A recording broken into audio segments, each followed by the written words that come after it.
Magandang araw po mga kapuso at kapamilya. Ngayon ay gusto kong ipakita sa inyo ang aking paboritong alagang manok. Ang kanyang pangalan ay si Idol Roaster. Siya yung pinakamabait tuwing ako'y nagpapakain sa aking mga alaga. Dati hinuli ko siya at gagawin ko sanang tinula. Pero minsan maswerte dahil nakatalon at nakalipad. Kinabukasan ulit nung magpakain ako, lumapit at tinuka yung pagkain sa aking kamay. Magmula noon naging malapit na sa akin, kaya lagi ko nang nilalagay sa aking balikat habang pinapakain. Kaya sa araw na ito, isa na namang aral ang aking napulot sa aking alagang manok na si Idol Roaster. Kung ang amo mo ay mabait, maging mabait din yung alaga mo. Kaya pala sabi nila, magtanim ka ng kabutihan, huwag lang kasamaan.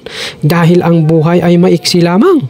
Hanggang dito lang po ang inyong lingkod, Dan Idol, dito lang po sa 24/7 mga kapuso at kapamilya. Maraming salamat po.